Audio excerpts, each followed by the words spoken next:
Very good morning, my dear students, and you're welcome in the online tutorial of Par Public School. Yes, students, we hope you all are fine at your home, at your place. Please be safe at your home, be protected. Yes, student, as you know, this online tutorial of Par Public School platform is providing you quality of education during this lockdown. And students, in this video, in this lecture, you will cover each and every concept related to the CBSE as well as the competition. Okay student, if you have not subscribed this channel, so kindly subscribe this channel first of all, and then let's come and start today's lecture. Yes student, please come with full of energy and full of concentration for today's lecture, and please sit straight on your chair and open your notebook and maintain your notebook properly and write your notes neat and clean. Yes student, let's start today's lecture. Yes students, let's start today's topic, and basically today's topic is dispersion. Today's topic is dispersion, as we had done prism and the one activity of the prism in the last class, and today we will discuss about the dispersion. This is also the one phenomena of the prism. तो क्या है देखते हैं बेटा with this definition. The phenomena of splitting of light into its component. Components का मतलब होगा बेटा जिससे वो लाइट बनी है.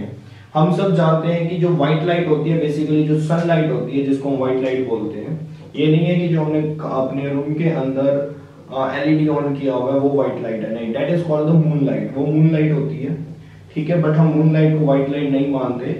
हम किसको व्हाइट लाइट मानते हैं? जो सन की लाइट होती है, that is known as the white light. Okay, और व्हाइट लाइट सनलाइट के अंदर 7 कलर्स होते हैं. इट कंटेन्स 7 कलर्स, मतलब 7 कंपोनेंट्स होते हैं. अगर वो 7 के 7 कंपोनेंट्स को मैं सेपरेट कर दूं तो मुझे 7 कलर्स नजर आएंगे. अगर 7 के 7 कंपोनेंट्स को जोड़ दूं फिर मुझे व्हाइट लाइट नजर आएगी. तो ये एक फंडा होता है व्हाइट लाइट का, कि व्हाइट लाइट 7 कलर्स को मिलाकर बनती है, जैसा कि तुमने स्कैटरिंग ऑफ लाइट में भी देखा था कि 7 डिफरेंट वेवलेंथ्स होती हैं व्हाइट लाइट के पास, क्योंकि हर कलर की डिफरेंट वेवलेंथ है. सिंपल, ठीक है स्टूडेंट्स. तो आगे बढ़ते हैं. तो ये एक फिनोमिना है जिसमें लाइट हमारी स्प्लिट हो जाती है into its component colours components में on passing through glass prism is known as the dispersion. उसको हम डिस्पर्जन बोलते हैं. ये डेफिनेशंस बहुत आती हैं पेपर में. प्रिज्म से रिलेटेड कोई टॉपिक आएगा तो वो मैं कवर कर रहा हूँ. यहाँ पे कंप्लीट टॉपिक कवर हो जाएगा तुम्हारा. प्रिज्म कवर हो चुका है, अगर उसकी एक्टिविटी आएगी तो वो कवर हो चुकी है, ठीक है. और आज की वीडियो में हम डिस्पर्जन, स्पेक्ट्रम, रिलेटिव और विजिबल स्पेक्ट्रम और उसके साथ साथ इसके कॉज क्या है कि ये लाइट को स्प्लिट क्यों कर देता है, ये सब कुछ कवर करेंगे, ठीक है स्टूडेंट. तो आई होप कि तुम्हें डिस्पर्जन की डेफिनेशन समझ आ गई है. यहाँ पर मैंने कुछ दिखा रखा है तो फिर डिस्पर्जन से रिलेटेड की एक छोटा सा प्रिज्म है, ठीक है. ये जैसे ही लाइट एंटर करेगी that is the white light. ये एक व्हाइट लाइट है, व्हाइट लाइट है ये. तो ये अपने 7 कंपोनेंट्स में टूट गई है, ठीक है. और उसके बाद जब बाहर निकल रहे हैं तो 7 के 7 डिफरेंट कलर्स बाहर निकल रहे हैं. एक मैंने आगे स्क्रीन लगा दी है, ठीक है. उस स्क्रीन के ऊपर मैंने 7 कलर रिसीव किए. तो वो जो 7 कलर रिसीव होंगे तो ध्यान रखना बेटा, वो विग्योर होता है. सबको पता है कि सबसे नीचे वायलेट कलर होता है, सबसे ऊपर रेड कलर होता है. विग्योर को ऊपर से नहीं नीचे से लिखना होता है, ये भी सबको पता है, ठीक है. विग्योर जब भी लिखा जाएगा तो बॉटम टू अप लिखा जाएगा, अप टू बॉटम नहीं लिखा जाता. तो बेटा ध्यान रखना कि बॉटम से स्टार्ट करना विग्योर को. और बेटा जो वायलेट कलर होता है वो मैक्सिमम डेविएट होता है. लास्ट वीडियो में एंगल ऑफ डेविएशन पढ़ा था ना कि लाइट कितना डेविएट हो जाती है अपने पाथ से. तो बेटा वो जो वायलेट कलर है वो सबसे ज्यादा भटकता है, सबसे ज्यादा डेविएट हो जाता है अपने ओरिजिनल पाथ से. तो मैक्सिमम डेविएशन होती है वायलेट में, और मिनिमम डेविएशन होती है जिसको लीस्ट डेविएशन बोल सकते हैं, वो रेड कलर में होती है. तो सबसे ऊपर बेटा रेड कलर होता है, और सबसे नीचे वाला अगर मैं कलर की बात करूं तो वो बेटा वायलेट कलर होता है. ध्यान रखेंगे इतना, ठीक है. तो बेटा जैसे कि हमने डिस्पर्जन किया तो बात करते हैं what is the meaning of the spectrum. Spectrum का क्या मतलब है? तो pattern of colour components of light, जो पैटर्न बनता है, ये जो विग्योर बनता है कि यहाँ पर रेड आएगा, यहाँ ऑरेंज आएगा, यहाँ येलो आएगा, यहाँ पे ग्रीन आएगा, तो वो जो एक फिक्स पैटर्न है, तो उस पैटर्न को हम स्पेक्ट्रम बोलते हैं. Pattern of colour components of light is called the spectrum of light, ठीक है. अब इसको विजिबल स्पेक्ट्रम भी बोलते हैं, ठीक है. तो याद रखना, इन वर्ड्स को याद रखना जिनको अंडरलाइन कर रहा हूं मैं, कि विजिबल स्पेक्ट्रम का क्या मतलब है. विजिबल स्पेक्ट्रम का मतलब है वो 7 कलर्स जो है हमारी आईज को विजिबल तो हो रहे हैं ना. अगर वो विजिबल हो रहे हैं तो दैट मींस वो विजिबल स्पेक्ट्रम है. बेसिकली वायलेट कलर विजिबल नहीं होता, ध्यान रखना, मैंने बताया हुआ है. चलिएगा, तो as all the 7 colour of this spectrum are visible to our eyes so it is called as visible spectrum. अब ऐसा ना करना कि यहाँ 7 कलर्स की बजाय तुम 6 कलर लिख दो, सोच दो सर ने कहा वायलेट तो दिखता नहीं है, पता है हमें नहीं दिखता, बट लिखना पड़ेगा कि 7 कलर्स विजिबल है, ठीक है। चलिएगा, तो बेटा अब इसका रीजन करते हैं। विजिबल स्पेक्ट्रम, स्पेक्ट्रम की डेफिनेशन हमने कवर अप कर ली है, ठीक है। डायग्राम तुम्हें बुक्स में से हेल्प लेनी है थोड़ी सी, तो ये तो मैंने जस्ट आइडिया दिया है डायग्राम का यहाँ पे, तो बुक्स में से हेल्प लेके डायग्राम बनाने पड़ेंगे, डेफिनेटली डायग्राम तो बनेगा इसका। तो यहाँ तक तुमने कर लिया। अब इसका थोड़ा सा रीजन जानते हैं बेटा, व्हाट इज द कॉज, कि कॉज क्या होता है बेसिकली, कि ये लाइट को स्प्लिट करता क्यों है। जैसा कि मैंने तुम्हें समझाया था कि दो रिफ्लेक्टिंग सरफेस होते हैं, और वो जो दो रिफ्लेक्टिंग सरफेसेस हैं वो कुछ एंगल पर इंक्लाइन है, पैरेलल नहीं है, they are not parallel to each other. अगर वो पैरेलल नहीं है, they are not parallel to each other, they are inclined at some angle and that angle is known as the angle of the prism. वो भी लिखा हुआ है यहाँ पे, देख सकते हो, ये वाला एंगल होता है, ठीक है। चलिए, तो बेटा रिफ्रैक्टिव इंडेक्स हम सब पढ़ चुके हैं कि what is the refractive index. Last topics हमारे थे, लास्ट लेक्चर जो लास्ट चैप्टर था उसके अंदर रिफ्रैक्टिव इंडेक्स आया था। That is the n is equal to c by v। c is what, c is the speed of light in the vacuum and v is the what, speed of light in the given medium, ठीक है। ये जो बेटा given medium की light होती है ना, ये भी ध्यान रखना बेटा, 7 कलर्स जो हैं डिफरेंट डिफरेंट वेवलेंथ्स हैं जिनसे कलर्स की, और वो सब मिलकर व्हाइट लाइट बनाते हैं। क्यों बनाते हैं व्हाइट लाइट, इसका मतलब है वो 7 के 7 कलर्स एक साथ चल रहे हैं, ठीक है। कोई 7, जैसे परेड में जब हमारे सोल्जर्स चलते हैं तो हमें ऐसा लगता है कि पूरा पूरा एक बैच जा रहा है, ठीक है। वो एक दूसरे से स्कैटर्ड नहीं होते या एक दूसरे से दूर नहीं होते, डिस्टेंस मेंटेन रहता है, जितना जितना डिस्टेंस है वो सेम रहता है, कम या ज्यादा नहीं होता। तो ऐसा ही कुछ एयर में होता है। एयर में जब 7 कलर्स चलते हैं तो ये लगा लो कि जैसे सोल्जर्स चलते हैं, परेड करते हैं, तो बिल्कुल सेम स्पीड से चलते हैं, जो उनका डिस्टेंस है वही डिस्टेंस रहता है, कुछ भी आगे या कुछ भी पीछे नहीं होता, बिल्कुल एज इट इज चलता है। तो दैट मींस वो 7 के 7 कलर्स ऐसे लगते हैं जैसे व्हाइट लाइट है, ठीक है। तो मतलब वो सेपरेट नहीं होते एक दूसरे से, बिल्कुल एक ही साथ सेम स्पीड से, ये कह सकते हैं कि they can travel with same speed in air. All 7 colours travel with same speed in air. Air के अंदर 7 के 7 कलर्स सेम स्पीड से ट्रेवल करते हैं। अगर वो सेम स्पीड से ट्रेवल करते हैं तो उनको तुम डिस्टिंग्विश नहीं कर पाओगे, मतलब वो 7 को डिफरेंट नहीं देख पाओगे, तुम्हें ऐसे लगेगा एक ही है, ठीक है, समझ आ गया। तो दैट मींस वो जब सब 7 के 7 कलर्स एक साथ चलते हैं तो मिलकर क्या बना देते हैं, व्हाइट लाइट।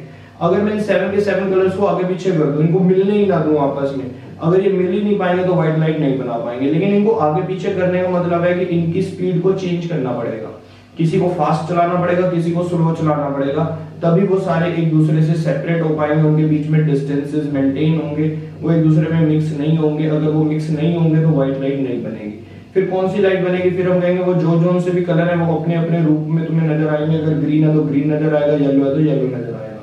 तो दैट मींस अब हम उनकी स्पीड को कैसे चेंज कर सकते हैं, तो आंसर है बेटा कि जितनी भी वेवलेंथ्स है 7 की 7 वेवलेंथ्स एयर में तो सेम स्पीड से ट्रेवल कर सकती हैं, बट वो वेवलेंथ्स क्योंकि वो सारी डिफरेंट वेवलेंथ्स है, वायलेट की वेवलेंथ सबसे कम है जैसे हमें पता है, रेड की वेवलेंथ सबसे ज्यादा है ये भी तुम्हें पता है, ठीक है ना। तो वो जो डिफरेंट वेवलेंथ्स है बेटा, जैसी वो किसी मीडियम में आती हैं, एक्सपेक्ट एयर या वैक्यूम को, एयर को छोड़कर वो किसी अदर मीडियम में आती हैं, जैसे ग्लास में आ गई या किसी एयर वाटर में चली गई, तो वो वहां पर क्या होगा बेटा, वहां पर उनकी 7 के 7 कलर्स की वेवलेंथ जो डिफरेंट है वो डिफरेंट स्पीड से ट्रेवल करेंगी। एयर में तो 7 की 7 वेवलेंथ सेम स्पीड से ट्रेवल हो रही थी, इसलिए वो व्हाइट लाइट थी। लेकिन जब वो किसी अदर मीडियम में आ जाएंगे तो 7 वेवलेंथ्स डिफरेंट स्पीड से ट्रेवल करेंगी। अब वो सेम स्पीड से ट्रेवल नहीं कर सकती, क्यों, क्योंकि उनका जो मीडियम है वो चेंज हो चुका है। अब उनका मीडियम एयर नहीं है, अब उनका मीडियम है ग्लास, ठीक है बेटा। तो 7 की 7 वेवलेंथ्स डिफरेंट स्पीड से ट्रेवल करती हैं, ये बात क्लियर हो गई।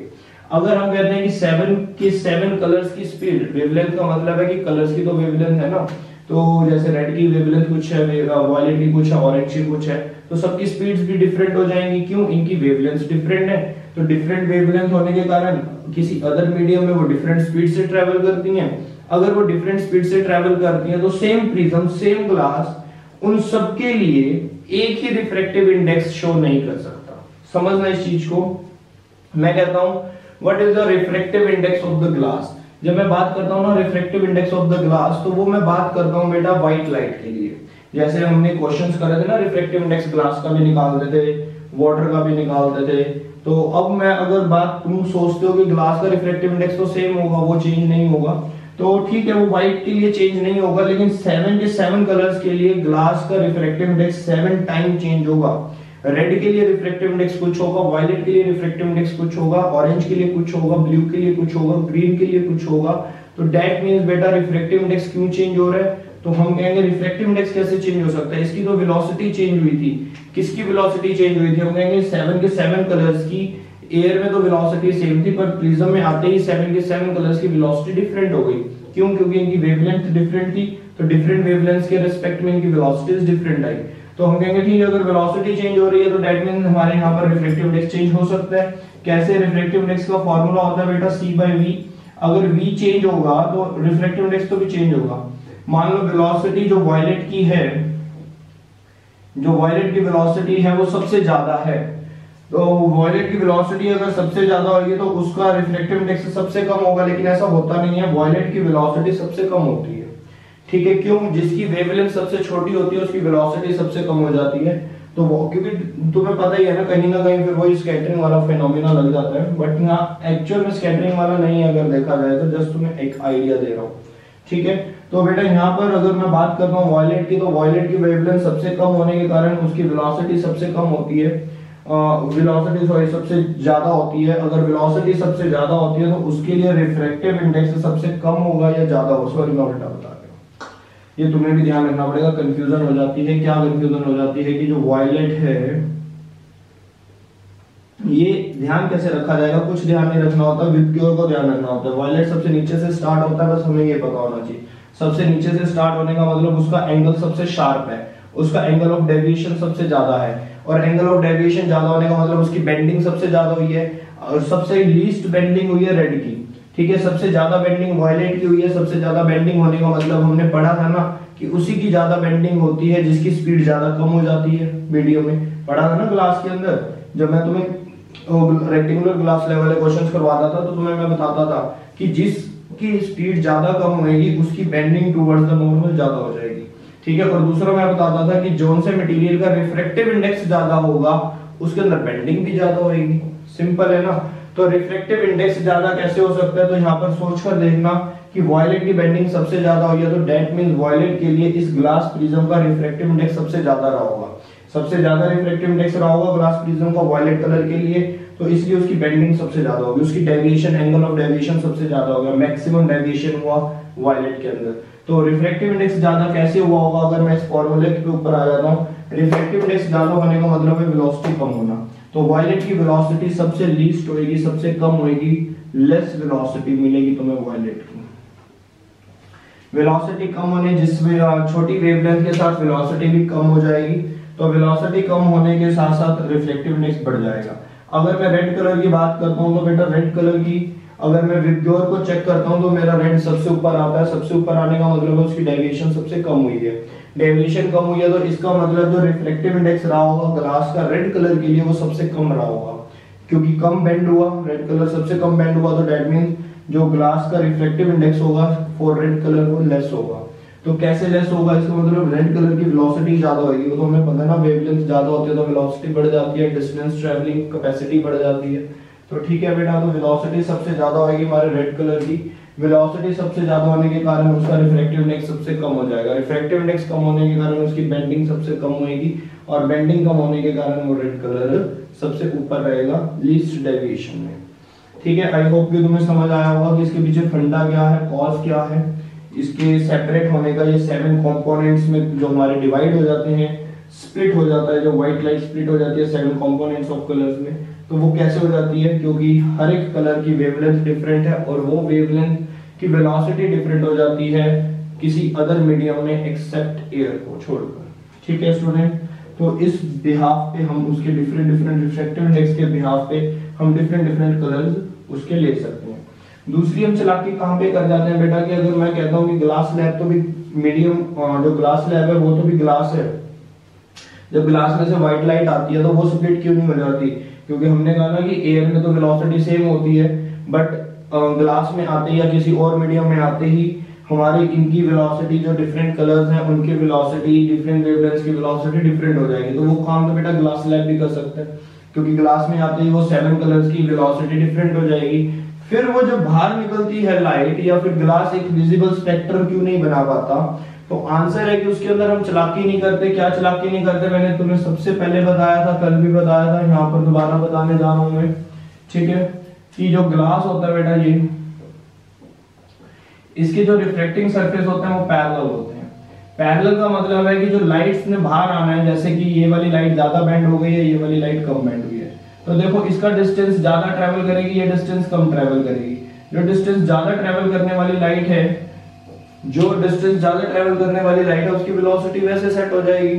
तो कहने का मतलब है कि वो डिस्टेंस ज्यादा ट्रेवल करेंगे, डिस्टेंस कम ट्रेवल करेंगे, वेलोसिटी ज्यादा हो या वेलोसिटी कम हो, लेकिन वो इस सरफेस पर, ऑपोजिट सरफेस पर सेम टाइम पर हिट करती हैं आके। अगर वो सेम टाइम पर हिट करते हैं, क्यों? जिसको डिस्टेंस कम ट्रेवल करना है उसकी वेलोसिटी थोड़ी कम हो जाती है, जिसको ज्यादा डिस्टेंस ट्रेवल करना है उसकी वेलोसिटी थोड़ी ज्यादा हो जाती है। बट वो ये ध्यान रखना कि वो जब ऑपोजिट रिफ्लेक्टिंग सरफेस पे आकर हिट करती हैं तो वो एक साथ हिट करती हैं। अगर एक साथ हिट करेंगी तो सारी एक साथ बाहर भी आएंगी, और जैसे ही वो बाहर आएंगी तो एक ग्लास स्लैब उनको मर्ज कर देगा, ठीक है, मर्ज करेगा, इमर्जेंट रेज बनाएगा, व्हाइट लाइट बन जाएगी दोबारा। तो ग्लास इज नॉट, या ये लगा लो, is not reliable for making the spectrum of the white light. तो ये कोई एक रिलायबल हमारे पास नहीं है मीडियम, एक रिलायबल मीडियम नहीं है ग्लास स्लैब कि जिससे तुम स्पेक्ट्रम बना सको। तो ध्यान रखना, क्यों? क्योंकि जब ये सामने पैरेलल सरफेस पे हिट करेंगे सेम टाइम पर, जैसे सेम टाइम पर हिट करती हैं तो ये बाहर भी सेम टाइम पर चली जाएंगी, और अगर ये सेम टाइम पे बाहर निकल गई तो ये सारी इसकी सारी दोबारा क्या हो जाएगी, व्हाइट लाइट बना देंगी। तो हम क्या करते हैं, चालाकी करते हैं प्रिज्म में, हम इनको सेम टाइम पे बाहर नहीं निकलने देते। मैं क्या करता हूं, इसको, इस रिफ्लेक्टिंग सरफेस को ऐसे लगा देता हूं। मान लो मैंने रिफ्लेक्टिंग सरफेस ऐसे लगा दिया, ये कुछ टिल्ट कर दिया, नॉन पैरेलल बना दिया ना। अब ये कहीं ना कहीं स्पेक्ट्रम बना देगा, क्यों? क्योंकि ये वाली लाइट का जो डिस्टेंस है, ये वाली लाइट पहले निकलेगी, फिर उसके बाद ये बढ़ते जाएगा, बढ़ता जाएगा। यही मैंने ग्लास प्रिज्म के अंदर किया हुआ है कि इसको कम डिस्टेंस ट्रेवल करना पड़े, इसको ज्यादा, इसको ज्यादा, इसको ज्यादा, उसको सबसे ज्यादा। तो ये बेटा एक सिस्टम है, या एक सिस्टम लगा लो, या एक चालाकी लगा लो, ये क्लेवरनेस है हमारी कि हमने प्रिज्म का पैरेलल ना करके ऐसे टिल्ट कर दिया, इंक्लाइन कर दिया सरफेस, कि सारी लाइट्स एक साथ ऑपोजिट सरफेस पे हिट ना करें, डिफरेंट टाइम पे ऑपोजिट सरफेस पे हिट करें, और डिफरेंट टाइम पे उसमें से बाहर आए। तो अगर वो डिफरेंट टाइम पे हिट करेंगे, डिफरेंट टाइम पे बाहर आएंगी, तो डेफिनेटली वो मिक्स नहीं होंगी एक दूसरे में। अगर वो मिक्स नहीं होंगी तो व्हाइट लाइट नहीं बनेगी। तो बहुत अच्छा क्वेश्चन है बेटा, ये बहुत अच्छे से समझना है इसको, बहुत अच्छे से अगर आ जाए तो लिखना भी कि ऑपोजिट सरफेस पर अगर लाइट सेम टाइम पर हिट करेगी और सेम टाइम पे वो बाहर आएगी, then it will make again white light, ठीक है। If they will hit on the opposite, means opposite reflecting surface on the different time with the different time slots, then they will come out at the different time and make the spectrum, because they cannot mix with each other। और वो mix नहीं हो सकती। Simple है बेटा, सब कुछ simple है। तो थोड़ा सा ध्यान से पढ़ो इस वीडियो को, दोबारा से देखना चाहते हो तो दोबारा से देख लो, समझ लो इसको, अच्छे से समझ लो कि रिफ्लेक्टिव इंडेक्स के कारण ही ये सारा फंडा खेला जाता है। और जितने भी 7 कलर्स हैं, एयर में तो सेम स्पीड से ट्रैवल कर रहे हैं, बट किसी और मीडियम में उनकी स्पीड डिफरेंट हो जाती है, इट्स ओके। लेकिन फिर हम दूसरी चालाकी क्या करते हैं, वो ऑपोजिट सरफेस पर क्या करें, ऑपोजिट सरफेस पे डिफरेंट टाइम पे जाके हिट करें। तो डिफरेंट टाइम पे हिट करना पॉसिबल नहीं होता, क्योंकि उनकी स्पीड कम या ज्यादा होती है, वो अपने आप ऑटो एडजस्ट कर लेते हैं। ऑटो एडजस्ट का मतलब जिसको कम डिस्टेंस ट्रैवल करना है वो वाला कलर धीरे धीरे ट्रैवल करेगा, जिसको ज्यादा डिस्टेंस ट्रैवल करना है वो वाला कलर फास्ट ट्रैवल करेगा। कहने का मतलब है उन्होंने सामने वाले सरफेस पे सेम टाइम पे जाकर हिट करना है, अपने आप को एडजस्ट करते हैं। लेकिन हम कहते हैं अगर तुम एडजस्ट करते हो तो हम तुम्हें ही एडजस्ट कर देंगे। कैसे? हम सामने वाले पैरेलल सरफेस को ही नॉन पैरेलल कर देंगे। नॉन पैरेलल करने पे क्या होगा, तो वो डिफरेंट टाइम पे हिट करेंगे, तो डिफरेंट टाइम पे बाहर आएंगे। सामने हमने स्क्रीन लगा दी उनको रिसीव करने के लिए, स्पेक्ट्रम बन गया। सबसे नीचे वायलेट होगा, सबसे ऊपर रेड होगा। मैक्सिमम डेविएशन वायलेट की होगी, लीस्ट डेविएशन रेड कलर की होगी। तो क्यों होगी मैक्सिमम डेविएशन, मतलब उसकी बेंडिंग सबसे ज्यादा है, इसका रिफ्लेक्टिव इंडेक्स सबसे ज्यादा होगा वायलेट के लिए। रिफ्लेक्टिव इंडेक्स ज्यादा होने का मतलब है कि वायलेट की स्पीड सबसे कम होगी। तो बेटा आई होप कि तुम्हें ये क्लियर हो गया होगा, अच्छे से समझ आया होगा सारा ये, ठीक है। स्टूडेंट्स इसको रीड कर सकते हो और इसके नोट्स तुम तैयार कर सकते हो। हाँ, एक और पॉइंट बता देता हूँ, मैं तुम्हें थोड़ा सा शेयर भी कर देता हूँ उसको, वो एक्टिविटी को शेयर कर दूंगा, ठीक है। लिंक में उस एक्टिविटी को तुम डाउनलोड कर सकते हो कि न्यूटन ने सबसे पहले ये काम किया था, फिर न्यूटन ने इसका रिकॉम्बिनेशन कर दिया था। रिकॉम्बिनेशन क्या हुआ था, ध्यान रखना बेटा, ये डायग्राम में भी थोड़ा सा ध्यान रखना। जब डायग्राम बनाओगे रिकॉम्बिनेशन का तो क्या होता है कि अगर मैं इसको दोबारा से व्हाइट लाइट बनाना चाहता हूं तो एक प्रिज्म के साथ एक उल्टा प्रिज्म रख दिया जाता है, ठीक है। अगर मैं इन दोनों को जोड़ दूं तो देखोगे तुम ग्लास स्लैब तो बन जाएगा, पैरेललोग्राम टाइप एक ग्लास स्लैब बन जाएगा, रेक्टेंगुलर नहीं बनेगा लेकिन पैरेललोग्राम वाला बन जाएगा, डिस्टेंस तो सेम हो जाएगा ना बीच में, ठीक है। चलिए, तो दैट मींस अगर यहाँ से 7 कलर स्प्लिट होंगे तो यहाँ पर जाके 7 कलर कंबाइन हो जाएंगे। लेकिन व्हाइट लाइट को नीचे मत मोड़ देना, बेस की तरफ मोड़ना, इसका बेस यहाँ पर है। चलिए, तो तुम डायग्राम देखोगे तो तुम्हें समझ आएगा कि पहले तो 7 कलर्स बेस की तरफ मोड़ते हैं, फिर 7 कलर ऊपर की तरफ मोड़ते हैं और ऊपर की तरफ लाइट जाती है, क्योंकि फाइनली बेस की तरफ मोड़ना होता है। बच्चे क्या करते हैं, बच्चे ऐसा डायग्राम बना देते हैं, इधर मोड़ देते हैं, वो गलत हो जाता है। कभी भी पॉइंट की तरफ तो लाइट को मोड़ना ही नहीं है, हमेशा बेस की तरफ लाइट को मोड़ना है। तो बेटा छोटे छोटे पॉइंट्स हैं जो तुम ध्यान में रखोगे, ठीक है। देख रहे हो बेस की तरफ ये लाइट तुम्हारी मुड़नी चाहिए। इन छोटे छोटे पॉइंट्स को ध्यान में रखो, अच्छे से इनको सारों को करो। और ये एक्टिविटी जो रिकॉम्बिनेशन ऑफ द स्पेक्ट्रम को जो रिकम्बाइन करते हैं तो व्हाइट लाइट बनती है, और रिकॉम्बिनेशन की एक्टिविटी मैं तुम्हें शेयर कर रहा हूँ, लिंक में वो देख सकते हो, ठीक है। बाकी मैंने सारा यहाँ पे कवर कर दिया। नोट कर लो, एक दो पॉइंट मैं तुम्हें नोट करके लिखवा देता हूँ। आई वुड लाइक इट कि 2 पॉइंट्स हैं जो नोट करके तुम्हें लिखने चाहिए। तो नोट करके बेटा 2 पॉइंट्स लिख लीजिएगा। फर्स्ट पॉइंट है, नोट में लिखेंगे, नोट